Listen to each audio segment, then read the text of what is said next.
This is Jude. And this meeting is being recorded, as are all of our OLLI classes on Zoom, which means that if you miss any, you can just email us and we'll be happy to send you a link to the class.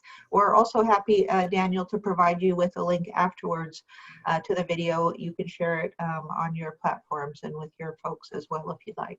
Thank you. That would be great, Megan. Wonderful. My name is Megan Wilden. I'm the OLLI Executive Director, and I am so glad to be here today. I want to remind everyone that this is in the Zoom webinar format, which means the audience's video camera and microphones are off. So you can contribute to the conversation though, and we strongly encourage you to by simply writing your comments and questions in the chat. You can do that at any time, and then at the end of Daniel and Jeffrey's discussion, we will be reading the questions and comments to them and continuing the conversation. Now it's my delight to welcome Naomi Spatz, who is the co-moderator of this wonderful class, and also Barbara Waldinger, who is replacing Nancy Vail today. Barbara is a longtime OLLI instructor and member. She is the artistic director of the HRC Showcase Theater. She is a theater critic herself, and is one of the co-founders of OLLI's Performing Arts Initiative. So I leave you now to these wonderful people and a terrific conversation this morning. Thank you. Thank you. Barbara, you lead off, yes. Okay, so I'm going to read Jeff Borak's bio, which is really interesting. I didn't know a lot of this stuff. Here we go. Neither did I. Made it up, of course. Like a resume, right, for an actor. Okay, here we are. Jeff was born and raised in New York City, where his parents began taking him to Broadway theaters when he was 4 or 5. He earned a bachelor's in English from the University of Wisconsin-Madison, and a master's in theater with an emphasis on directing from the University of Washington in Seattle. He spent 3 years as a Peace Corps volunteer in Ethiopia, 2 of them as an assistant director of Arts Center at Haile Selassie University in Addis Ababa. The 3rd year, he taught English as a second language to 8th graders in a provincial school. Then he taught junior high school English in Hyde Park, New York for 1 year before joining the Beacon Free Press as editor, which led to a job nearly 2 years later as a beat reporter and eventually entertainment editor and theater critic of the Poughkeepsie Journal. He came to the Berkshire Eagle in April 1986 as arts editor and theater critic. Jeff is also an actor. He has acted extensively with community theaters in New York's Mid-Hudson Valley, and then here with Albany Civic Theater, the Sisters Rosenzweig, and Ghent Playhouse, Shadowlands, The Good Doctor, and Proof. He received a Best Supporting Actor Award at a New York State Theater Festival Association Regional Festival, and his production of Agnes of God was co-winner of a Best Production Award at a NYSTFA festival. Jeff is a member of the American Theater Critics Association. Welcome, Jeff, and thank you for making this trek to BCC. Big trek. Thank you, Barbara. Now it's my great pleasure to introduce Daniel Elihu Kramer. Actually, all I have to say about him, Chester Theater, and the rest comes. But in any event, if I know most of you know the Chester Theater, if you haven't gone, if we ever have a season again, you must go. First of all, it's a lovely trip. It's a lovely ride. I know even if you're in New York or Pittsfield. But the other thing, the work that Daniel puts on there is really quite remarkable, and it's done in a very intimate setting. Daniel is normally in the lobby to greet you at this old town hall in Chester, and afterwards he's usually there to answer questions. So it's a whole warm experience. But what is put on there, the productions are so professional and the choices are so marvelous. Now Daniel has a history. In the winter he hangs out at Smith because he's a professor of theater, and it's the Film and Media Studies program at Smith. And his background as far as education, he was a graduate MFA from Yale School of Drama. He has directed about 10 plays, and he chooses his plays at Chester so brilliantly. We have enjoyed his seasons for years. I think you've been there now 4 years as artistic director, and we hope and hope that we can see you again next summer. And thank you for all the work you're doing right now, which I hope will come up in the interviews. So take it away. Jeff, thank you again. My pleasure. I'm glad to be here as well. I just want to say one thing, which was, Jeff, I enjoyed hearing your biography, which contained lots of things I didn't know. And though this will bore our audience to death, I will let you know that A, I was also an English major. B, I have also been a middle school English teacher. And C, I spent a year in East Africa, though in Kenya. So now we can get to theater. I traveled through Kenya several times on vacation periods. Beautiful, just lovely. And despite the fact that there was some nationwide turmoil in Ethiopia my third year there, it's an experience I would do all over again. It was just extraordinary. I will also say, before throwing my first question at you, as much fun as I have traveling to all the theaters that I covered during the summer, my favorite drive is out to Chester, because from where I live in Pittsfield, it's a trip over the mountain and up Route 8 and then a side road, and then it's just a gorgeous drive that I always look forward to making. So there are other reasons, but that's among the reasons I like covering your theater. Let's start here, Daniel. Take us through the steps of that led to your decision to finally cancel this season. When did that thinking begin? And trace it for us a little bit. Sure. And I'll just preface it by saying it's a story of working very carefully to make what at times felt like very hard decisions that in retrospect you think, why was that even difficult, right? So who can say? But really the first thing that we had to deal with at Chester was, I'm sorry, there's something that keeps doing stuff here. You're probably all hearing this ding. The first thing that we had to confront was that we were planning a trip to London, and we actually had to make decisions about that trip before we even had to make decisions about the season. We were supposed to be flying on March 14th, I think, to London with about 30 travelers to spend a week seeing theater. And that started to seem unwise by late February. We announced on March 2nd that we were canceling that trip. At the moment we announced the cancellation, we actually had a couple of intended travelers who questioned whether we really needed to cancel it and whether that seemed like a necessity. It turns out, of course, that the evening we would have seen our first show in London was also the evening they closed the theaters in London.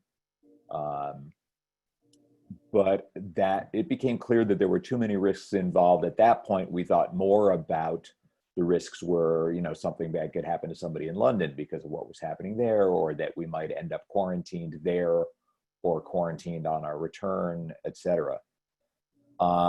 Obviously, by a couple weeks into March, it became clear that that had obviously been what we needed to do, and that what was in question was the season. I think that I and the staff and the board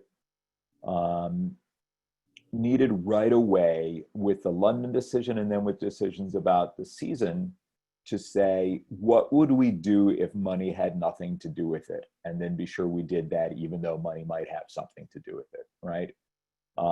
Because it's so easy, I think, to let your concerns about finances, to let concerns about the future viability, et cetera, keep you from making what, when you remove that, is clearly the right choice.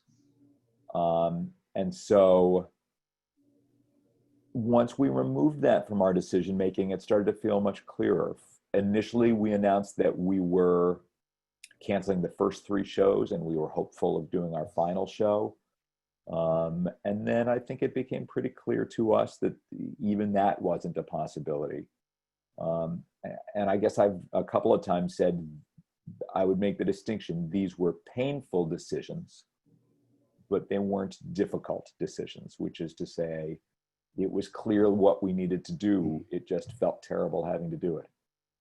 Did you give any thought? That fourth play was Tara Franklin's one-person piece.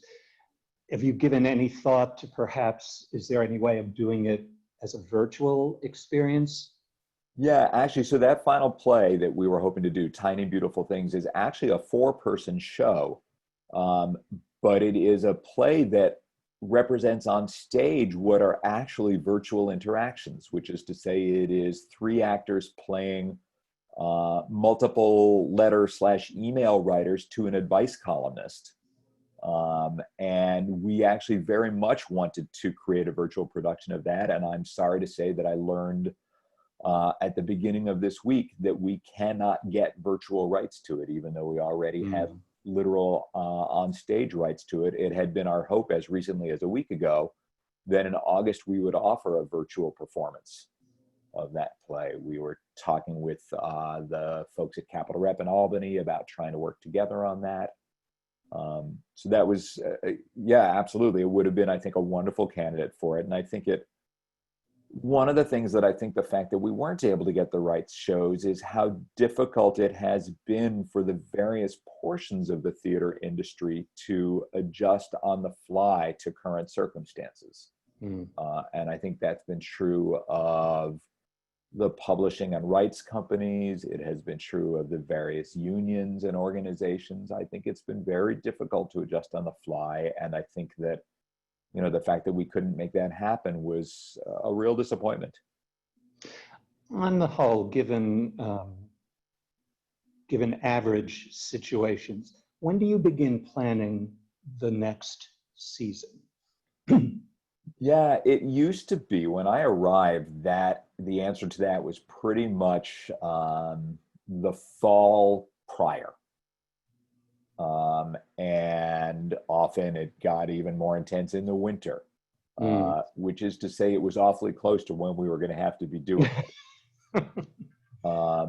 One of the things we've been trying to do is sort of lengthen that clock, get the pipeline working earlier, go into each year sort of knowing 1 or 2 of the plays that we already knew we were going to do the next summer, and yet have the flexibility at the same time to be responsive to plays we discover after that, to what the world is feeling like, and therefore what it feels like we should be talking about. I want to get to that in a minute. So. Sure. But you know, this was a year whereby, honestly, by about October, we knew 3 of the 4 shows for next summer, one of which is a commission, or what would have been this summer, one of which is a commission that we knew we'd been aiming toward that summer for, 2 others of which we had been plays we'd looked at in the past and then said, no, that's the summer we're going to do them. And then I would say by about December, we chose the 4th show, actually the 4th one that we chose. It was actually going to be our opener. But really, we went into the fall, I think, pretty clear on 3 of the 4 plays that we were hoping to do this summer. What, in your mind, is a Chester Theatre Company play? What are you looking for? Boy, you'd think I'd be better at answering that question. So let me start from this.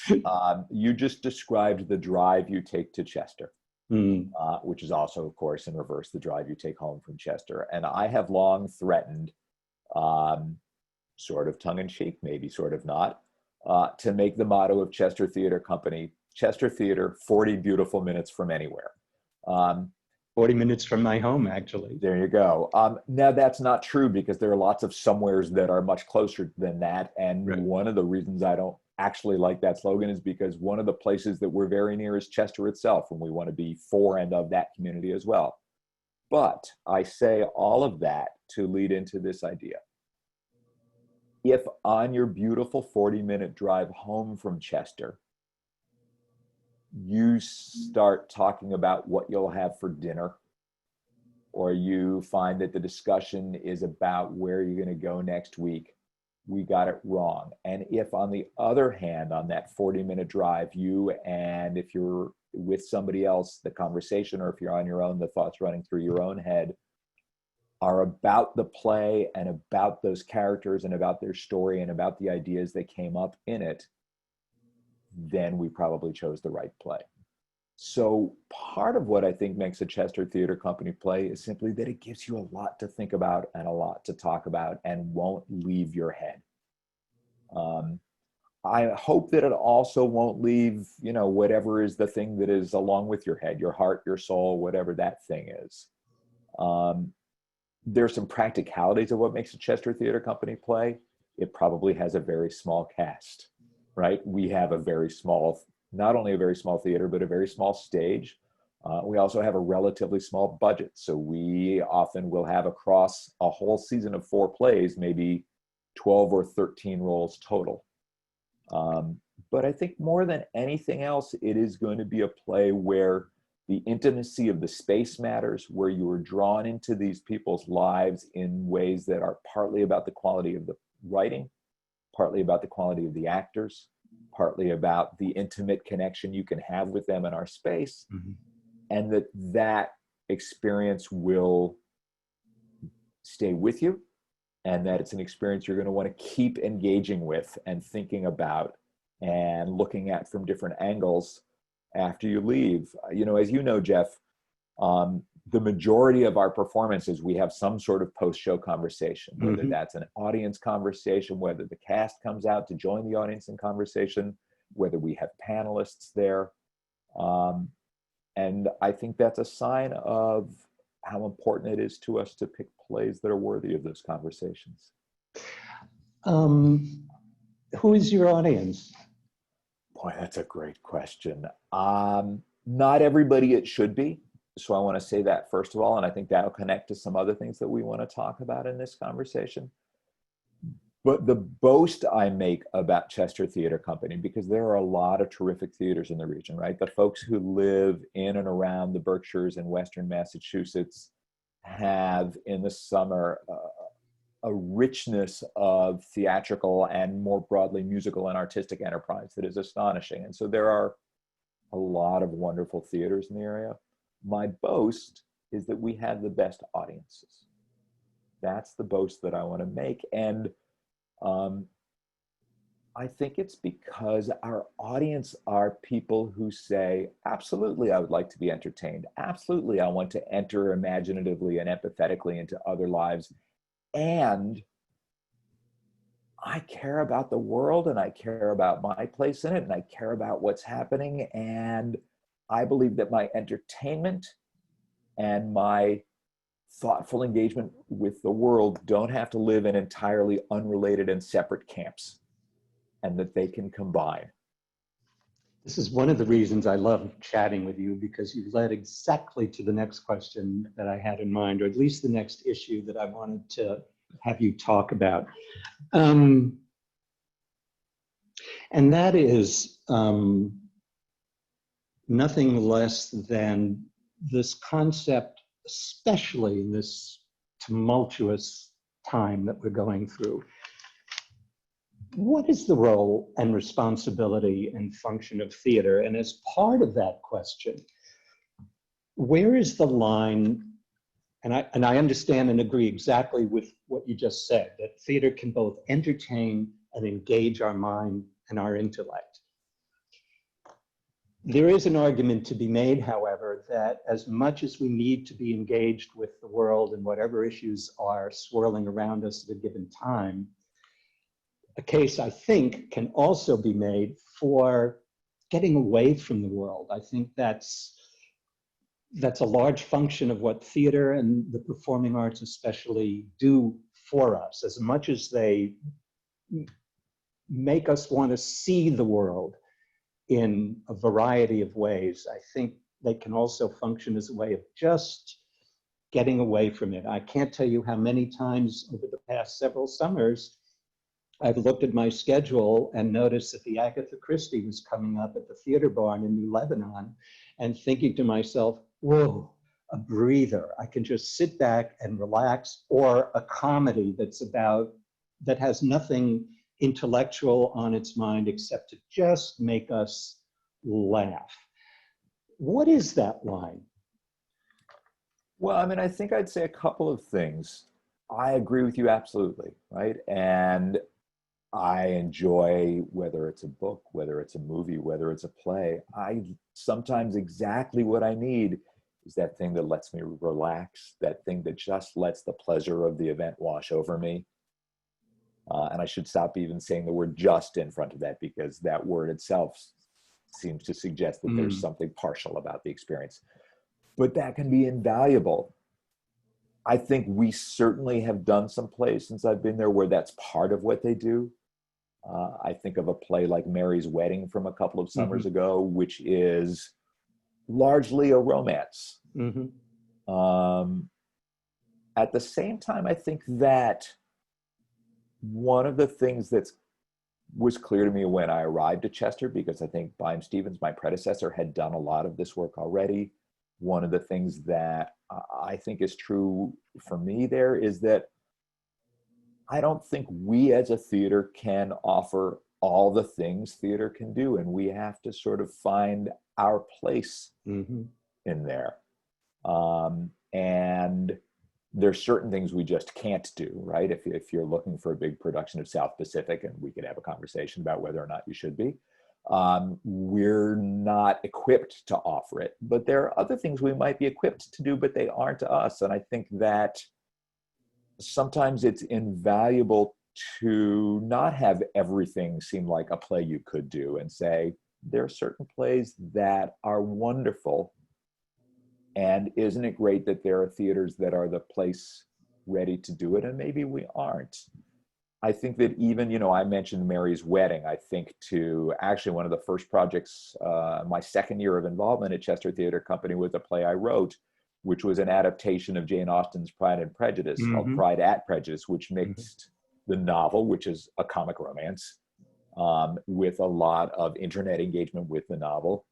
But my hope is that even when we do those plays, that there is something that feels, if we're going to be doing it at Chester, that there's more as well. And it doesn't mean that plays that don't add that second layer, that second part of the experience, aren't an important part of how we want to be in the world. It may only mean that our place, our role at Chester may not include them. You've also got a 4-production season, so you can mix, match, you can... How much, this may seem like an obvious question, how much does the world at large shape the decisions that you make? Sure. A fair bit is my first vague answer to that question. I think it's tricky. You can't be responding to sort of whatever's in the news the month you pick it, because it may not be in the news exactly 9 months later, right? So there are what can feel like, oh, that's the big thing, which turns out to have been passing. I think that may sound odd to say right now, because I think we're in the middle of some very big things that are absolutely not passing. And so our frequent tendency, I think, to mistake the fleeting for the permanent isn't what's at work right now necessarily, because we're dealing with a lot of things that are in no way fleeting.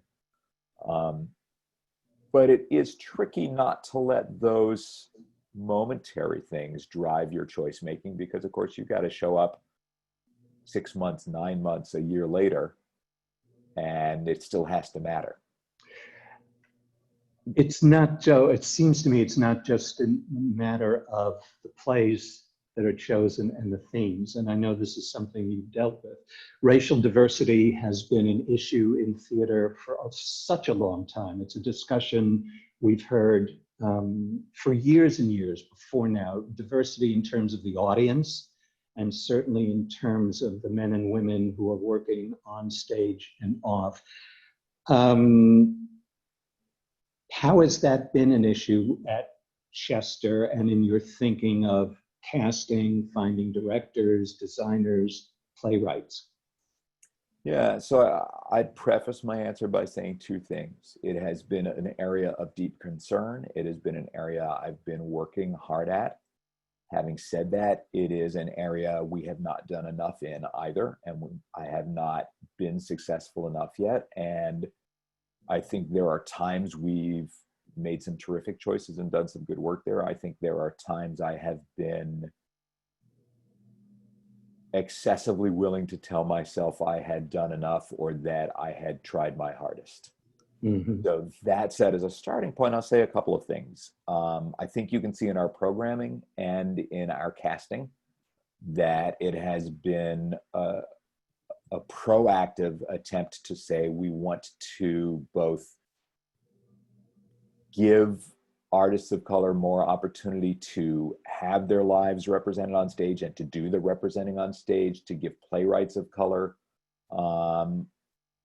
amplification through their presence on our stage, as much amplification as Chester is capable of giving. We have worked hard in casting, not only to choose plays that are written explicitly by and for characters, playwrights of color and actors of color, but to make sure that white isn't what counts as neutral casting, that we don't presume that if a role doesn't specify any race or ethnicity, that we would put a white actor in that role. I think folks who've been to our theater in the last couple of years will have seen on stage pretty diverse casts throughout the summer. We have had some successes, certainly making sure that we also have playwrights of color up there and directors of color working actively, and that those directors are get to come work at Chester not only when you have, say, oh, that's a Black playwright, so we'll hire a Black director, but that those directors are part of our ongoing work and come do that work both when there's that connection and at other times. We've had far less success in a couple of other areas. Our designers, our stage managers have been almost exclusively white, even when we're working on projects by and about people of color.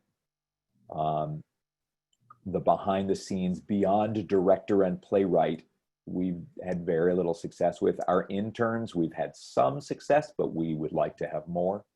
And it gets pretty, we live in a pretty white area. Just going to ask you to talk about that a little. We absolutely do. Not as white as white inhabitants of it sometimes think, but nevertheless.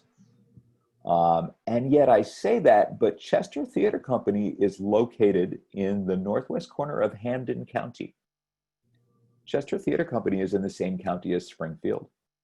Chester Theater Company is in the same county as the city of Holyoke. So when you look at it that way, even that statement I've just made is untrue.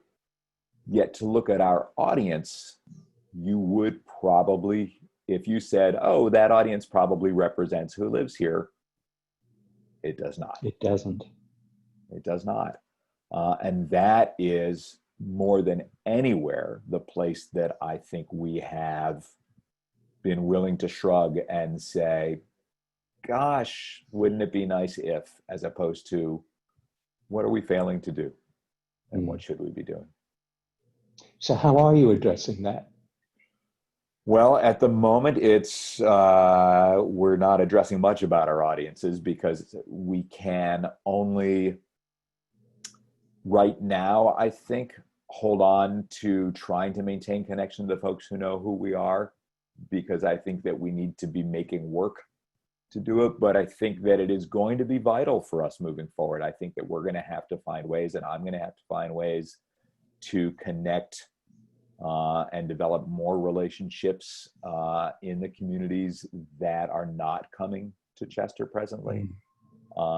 We've taken a couple of steps that I think will position us well for that, but that we shouldn't expect too much from on their own, which is to say that we have a number of ways that people can see plays at Chester Theater Company for very little money, but that doesn't make people feel they're welcome or give them a way to get there.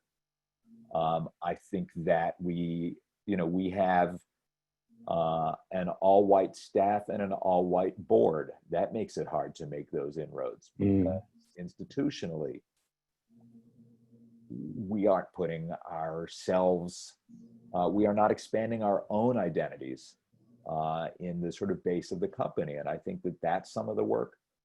And it's absolutely some of what I think we have to push ourselves harder on, give ourselves fewer excuses for, and make practical strategies and tactics about. Why does theater matter, Daniel? What does theater give us that perhaps no other art form does? So I don't want to cast aspersions on any other art forms. So if other art forms do some of these things, then wonderful, welcome aboard. I fully agree, but what is it that makes theater theater, and why should it matter to us? Okay, so I'm going to make a strange connection. Okay. If you saw enough good theater, you would be wearing a mask everywhere you go in public right now. And I'm going to make this case. I think that one of theater's great powers is its ability to allow us to enter imaginatively and empathetically into other people's experience, into life as other people experience it, into the world as other people experience it. When my son was little, I developed this idea that my central obligation as a parent was to convince my child, and that our central obligation as parents was to convince children that other people were real, and that other people were as real as they were, and that other people were having equally fully lived experiences and lives, and that they aren't actually the side characters in a story about me. And I think that theater does that deeply and powerfully when it's done well.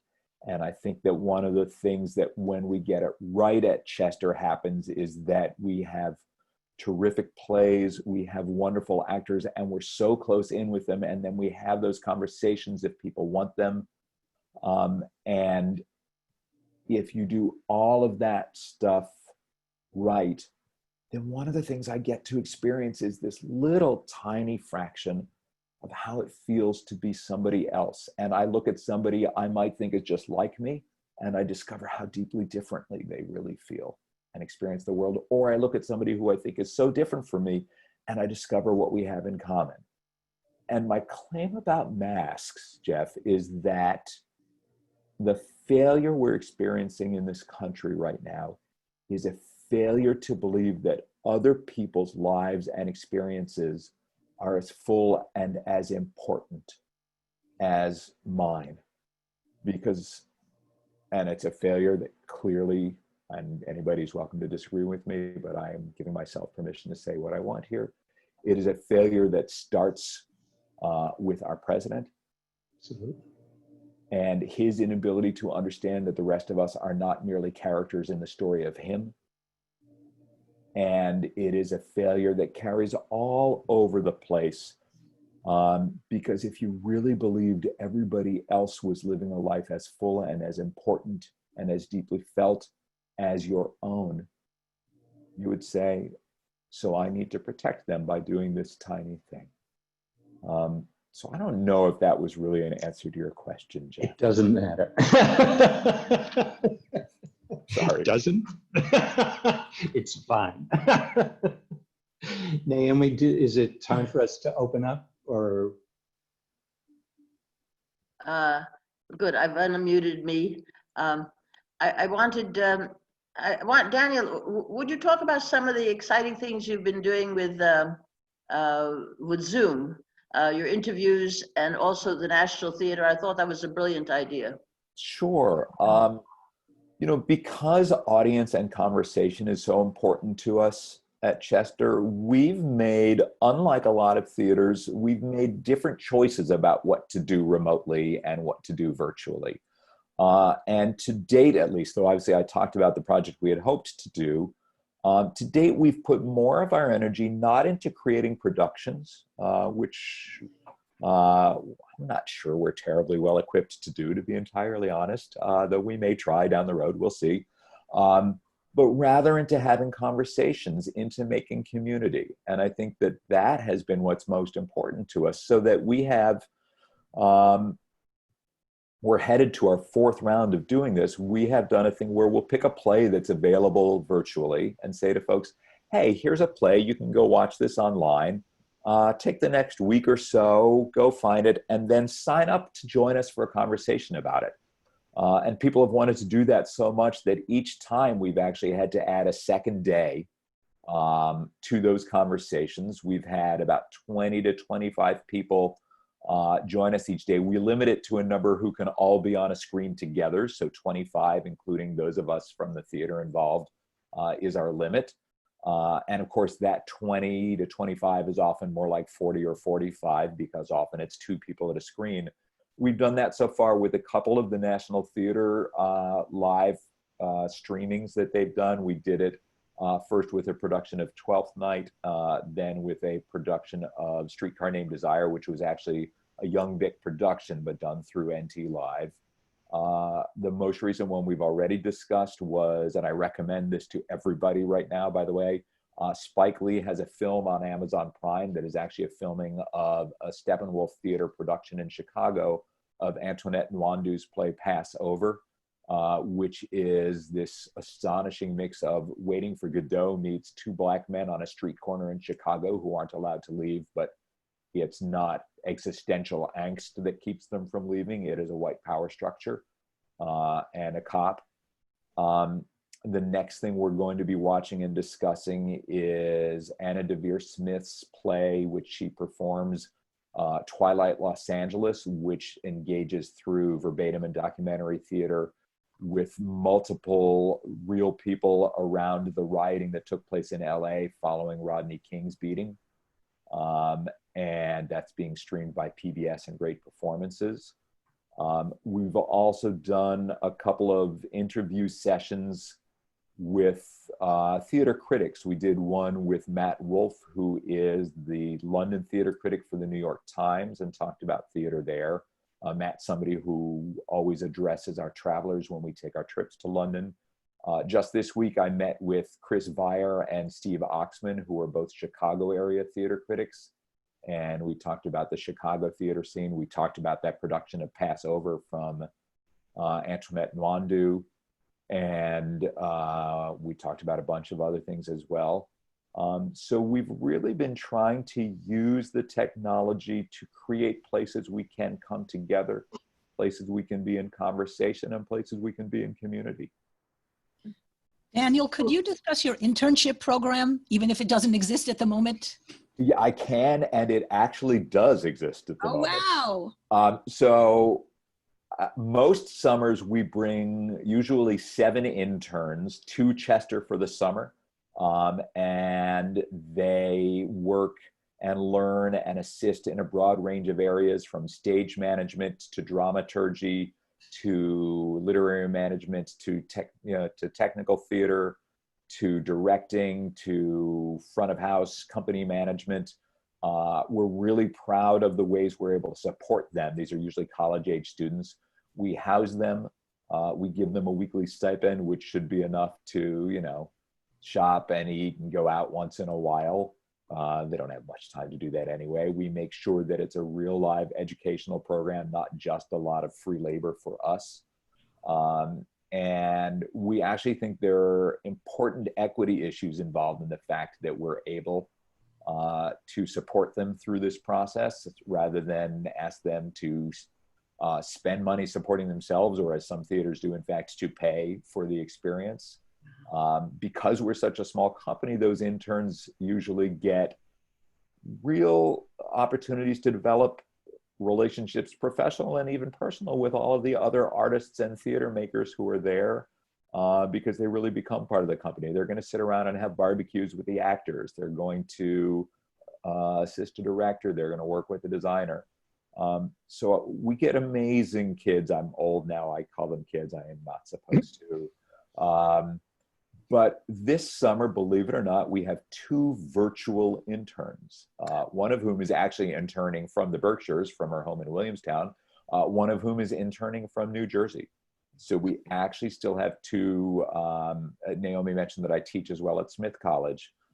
We have two Smith students who are interns who actually are using a Smith program that supports internships, and it's giving them the money to support them through the summer, and they are interning with us in primarily in literary and in our remote programming, but also in sort of all of what's happening right now.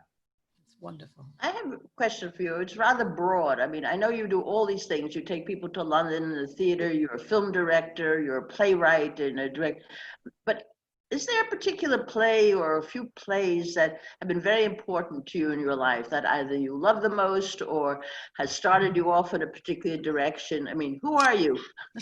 Who am I? So one of the strange parts of this answer would be when Jeff was asking earlier, what's a Chester Theater Company play? I forgot to point out something that is also just true of our identity, which is we do contemporary work. And Oh dear, looks like Daniel may be frozen for the moment. We were talking before the class started. Oh, here he comes. I'm back. Oh, you're back? Okay. I'm back. Sorry you were about frozen. that. It's not one of your plays, Frozen, right? Yes. Frozen in thought. There you go. So though we do contemporary work, some of my answers here might not be contemporary plays. I will say that the first play I ever directed and loved directing was, at least at the time, very much a contemporary play, which was Lanford Wilson's 5th of July, which I directed when I was for a summer theater when I was still a college student, an undergraduate. But a couple of them have actually been classics. Hamlet is a play that matters to me enormously. I've directed it twice, once on stage, once on film. The first time I directed it, I was in my 20s and only a few years past the death of my own father, and I directed it, I think, as a son. The next time I directed it, I had become a father, and I think I directed it as a father who saw a lost son in the play. I was talking, some of us who came on early may have heard me talking about a particular production at the Almeida in London of Uncle Vanya, which is a play that I find absolutely beautiful in its ability to bring us deeply into the lives of those characters. It is also a very middle-aged focused play. So as I prepare to turn 57, perhaps there are reasons I find it affecting.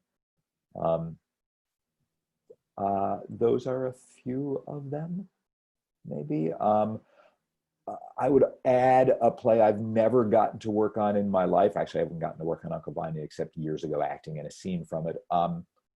August Wilson's Piano Lesson is one of the most beautifully structured plays I know of, and I think that it is an example of how perfect dramatic structure actually brings us more deeply into characters' lives than kind of loose, crappy dramatic structure.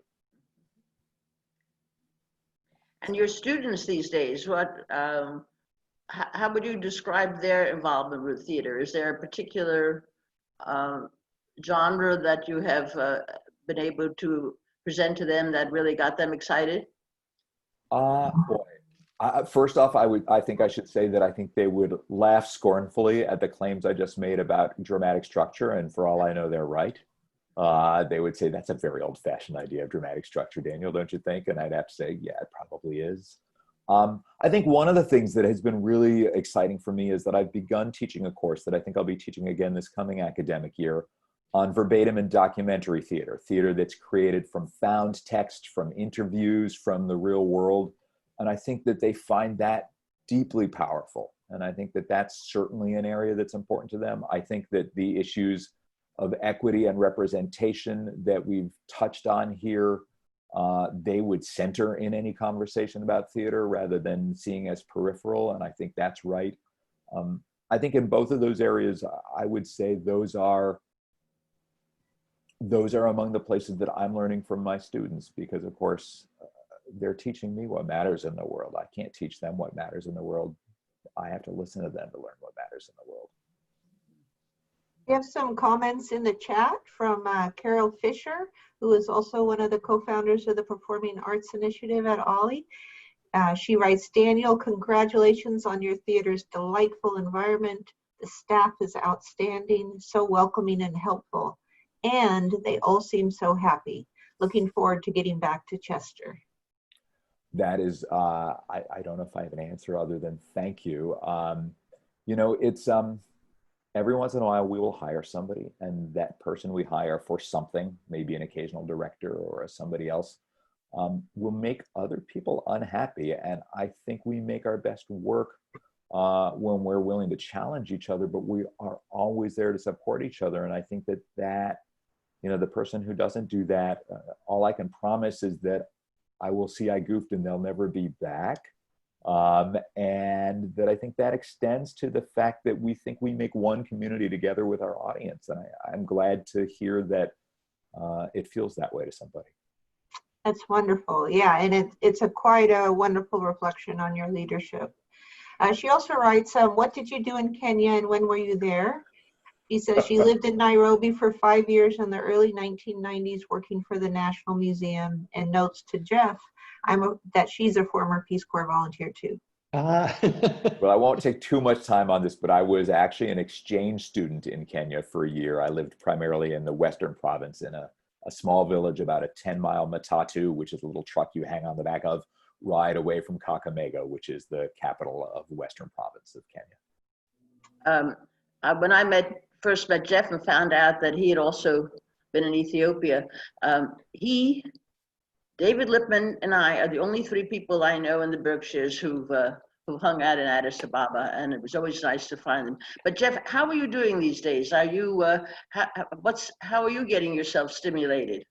Well, before I answer that, one more person, Dick Lopez, was a Peace Corps volunteer in Ethiopia. Dick, I think he and Joe still are living in Berkshire County.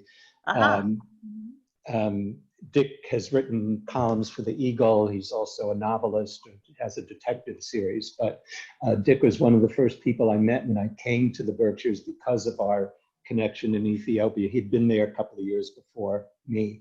To answer your question, I'm working from home. Knock on wood, I'm still being employed at the Eagle. I'm doing some more general arts assignment stories. And funneling stuff onto the website, and just trying to stay as healthy and safe as possible. And missing the theater. It misses you. I was talking about these shows we've been watching and discussing. The first time I sat down to watch one of them, which was this production of Twelfth Night, the opening moments of the broadcast just about knocked me out because nothing special was happening, but they start with a minute or two of a shot of the audience. People taking their seats and sitting down next to each other and sort of looking around to see who's there and waiting in expectation. And that was, to me, so powerful and moving. And I thought, that's what we're missing, of course, more than anything else. Theater is about community, isn't it? It's about the community of actors and their dynamics on stage. It's about the community of audience and their interactions, and then the interactions between them. And we're missing that so much, it feels to me. We are. You know, I think that also links to these issues of representation and diversity that we've been talking about, because, of course, when we let ourselves be in limited community, we limit our sense of who counts as our community. Yes.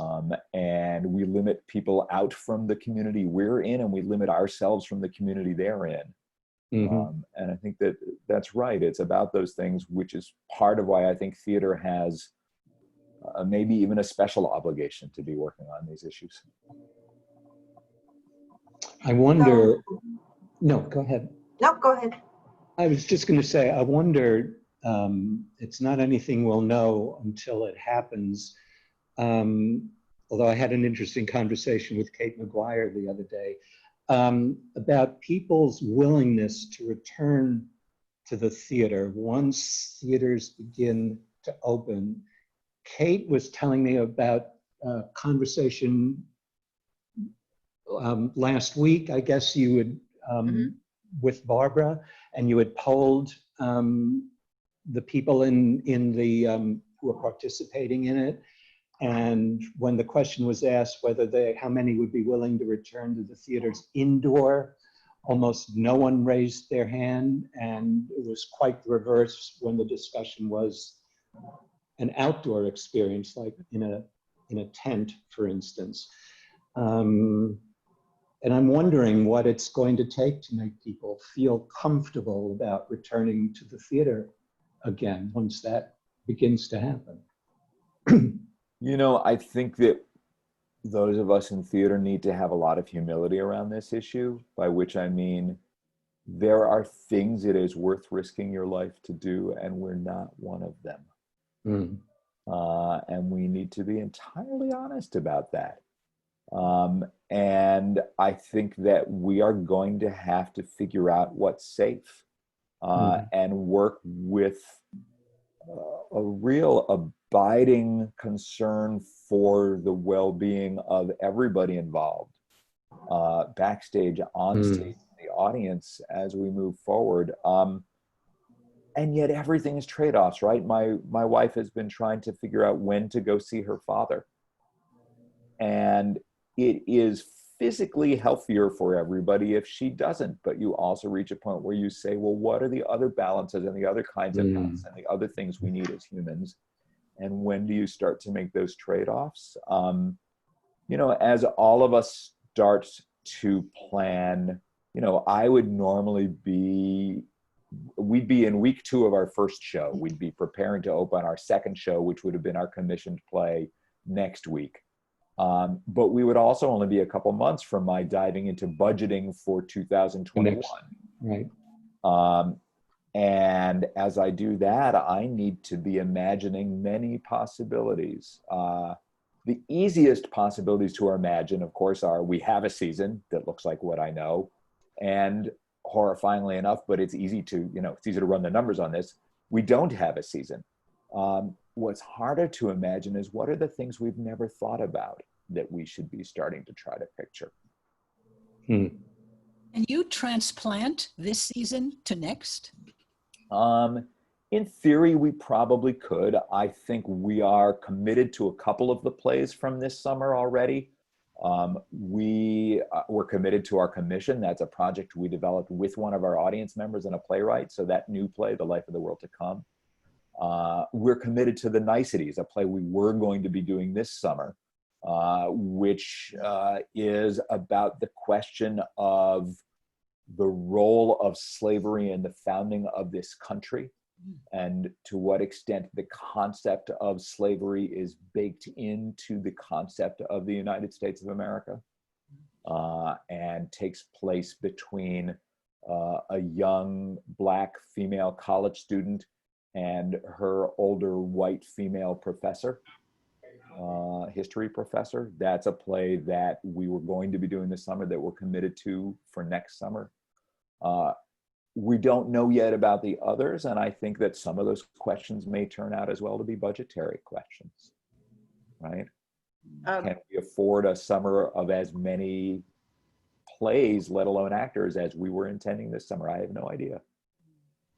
You know, when Kate last week was talking about, she has an outdoor area where she could put on some things. I'm wondering, it just occurred to me, have you explored I don't think you have any outdoor space around your theater, but how about putting on stuff at the Mount? Yeah, I'm sure we'll be talking with people. I'm sure that we will be starting to explore that possibility. And that's a perfect example, Naomi, of our having to say, it's not just, yes, we do what we've always done, or no, we can't do anything. It's what else might happen? And I think you're exactly right. I think these are the conversations we need to be having. You know, the Mount obviously was the site of Shakespeare and Company's work for a number of years. There's precedent for work happening there, probably other places I'm failing to think of right now.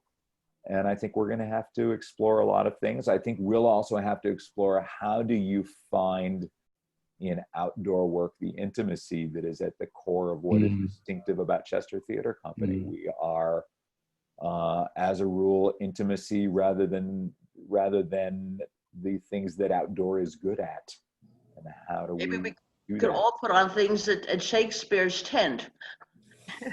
take our 3 turn. productions a day from different theaters in the Berkshires.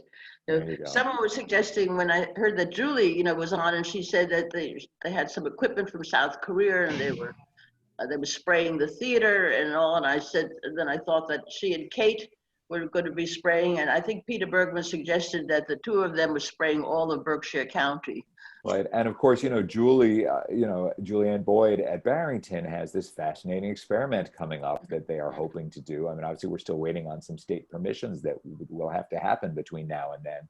And they will take 2/3 of the seats out of the Colonial, et cetera. But of course, if we did that at Chester, I think I'd have about 30 seats. So. Yeah, no, we got to get you outdoors. And Julie just was sending around an email. She's going to be on CBS on Sunday morning. So I guess talking about her. And I have so much respect for the other artistic leaders in the area who are doing these explorations. And I think we're going to learn a lot from them. And I'm appreciative for that. And I think they've seen very good ticket sales also. So that's great to see as well. Yeah, but absolutely. The reduced audience size does have an effect also on what's viable. Yeah, sure. So there's one more question from Carol Fisher, a small one. What role did you have in Uncle Vanya? Oh, I acted in an acting scene at Yale Drama. I was never in a production of Uncle Vanya. Nobody would have been foolish enough to give me a role in that play. We're all playing Uncle Vanya right now. I did. You know the play. There is a scene where Vanya has taken morphine from the medicine bag of Dr. Astrov with the possible intention of using it to kill himself. And I played in a scene with a wonderful actor named Rob Campbell, who continues to do amazing work all over the country. I played the scene in which Astrov tries to get Vanya to return the morphine. Now, talk about wonderful actors. There are theaters in our area that seem to think it's really important to have big name actors. How do you feel about that? It's not what we've done. I love big name actors. My point is not that I'm against big name actors. My point is only that I'm interested in wonderful actors. I'm interested in wonderful actors who are terrific people, which seems like a weird thing to care about, but we're all going to have to live together and make work together and make community together. We've had some actors certainly with names on that stage. I think in the early days of the theater company, that was frequently the case because the founder, Vincent Dowling, had worked with so many significant actors, and there were a number of names there. We've been fortunate enough to have Deborah Jo Rupp do both full roles there, and more recently was one of our White Rabbit, Red Rabbit performers. I would only say that I'm not sure we're marvelously equipped to give those people the experience that they are used to. And I'm not sure that it feels central to what we're offering. That's what's so wonderful about Chester. You walk away thinking, boy, there's so much talent out there. And I've never heard that name before. And from now on, I'm going to look for that person. So important. Good. Jeff, is it impolitic to ask you what some of your favorite play at Chester? Well, he published reviews. It's probably fair for him to say now because he's already committed himself in writing.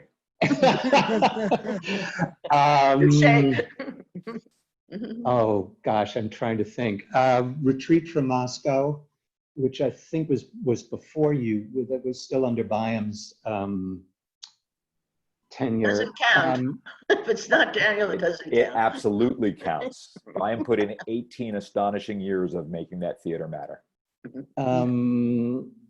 There is another one that's striking me, and for the life of me, my brain, I'm still only on my first cup of coffee for this morning. So, and when you know, it's going to hit me when I'm driving home, and it's a one-word title. And Deborah Jo Rupp was in it, as I remember, 3 characters. Oh, I know the one you mean, and I am not. Mozambique, is that it? No, but it is a place like that. Because like it's an that. imaginary place, and it was again under Byam, but it was right before I was working there by then, but I wasn't running it. And if it comes to me, I'll tell you. Okay. It's a place they imagine. It's a real place, but we Yes, can't remember that's because it. it's not the place that the Yes. play actually occurs. But it's a place like that. That's right. Exotic. And I'll Ben, stick with just those two for the time being. Oh, I'm sorry. There is one more. Last train from Nibrock. Oh, yes. Also- Oh, yeah. Mhm. Okay. Are you all, you had a project, a building project. Oh, and Linda, I'm just going to say, one of our attendees, Linda, just said, "Are you thinking of Madagascar?" And she's That's right. it. And she's Ah. absolutely right. Thank you, Barbara. No, it was somebody. It was a Linda on. Sorry. In our Thank you, audience, Linda. That's it. and she is right. That's the Ben one. Lipson in the audience also adds, thank you, Daniel, for your great discussions over the last few weeks, the ones we talked about in the beginning. And I did put a link to the upcoming one with Anna Smith in the chat. Thank you for that. That's But it's great. a limited audience, so if you want to go, sign up soon. Yeah. I've been blown away by the National Theater's sets and production. That the one they did in Streetcar or the Frankenstein, they're really quite remarkable, aren't they, in their creativity? Absolutely. I mean, I think that those are the kinds of things that translate pretty well in these streams. And I think that, sometimes the hardest thing to capture is the sort of smaller things that happen. Although I will say that the Spike Lee filming that I just mentioned, I think does some nice work with that. So it's easy for these big theater companies all over the world who have all these productions on film and they can show them. But I salute the theaters here in the Berkshires. You guys, you artistic directors are coming up with ideas that are so imaginative and so exciting. And despite the burden of not being able to do what you planned, you're coming up with things that never would have happened were it not for this situation. And I salute you all. Thank you. Thank you. And as I was saying before, I'm so impressed by what everybody, what's happening, what Mandy's doing, what Kate is doing, what Alan's doing, what Julie's doing, the work Kristen's been up to. And there's so many terrific things that people are finding pathways to. Mm-hmm. And not everything works on Zoom, but you've got to find what does. Yep. This does. Absolutely. Well, thank you. And, thank you everybody who's made this conversation possible. And Jeff, it's a delight to see you even this way, everybody. We're due for another Absolutely. breakfast in Northampton.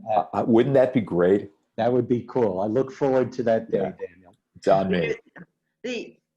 Our hunger for community, I think, was most expressed by the strange thing when Alan Burroughs announced that they may have drive-in movie at Shakespeare, and they will all be in our own cars.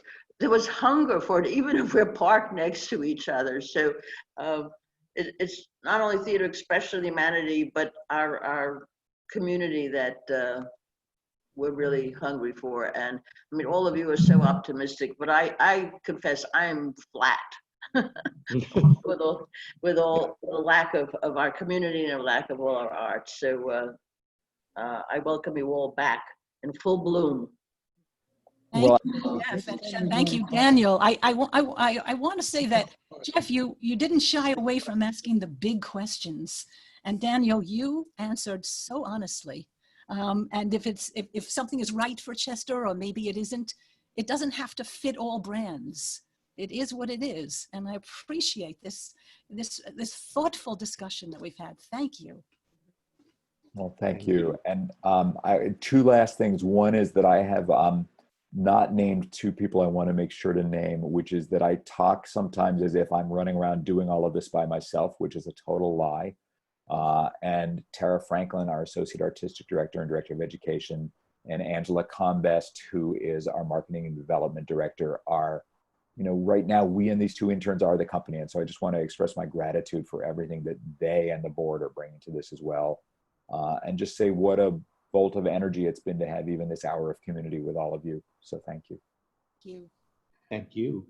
Thank you, Daniel. Thank you, Jeffrey. Thank you, Barbara. And thank you, Naomi. This is the last session of this class, but we hope conversations will continue and we'll continue to support our theater companies and our local newspaper as we move forward through this unprecedented year. So And have a, yep. No, just saying, if anybody in our audience has any thoughts of what they want to hear more about, our Performance Arts Initiative is not going out of business. We always seek new ideas.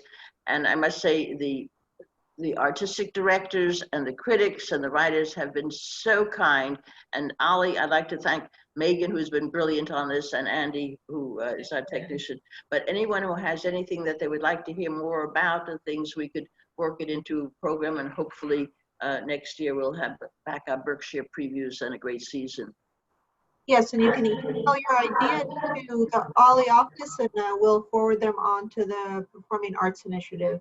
And I believe there's a playwriting group meeting this afternoon that will be reading Uncle Vanya, right? Is it Uncle Vanya? Yes, Uncle Vanya. Second half. Daniel, you're Obviously, welcome.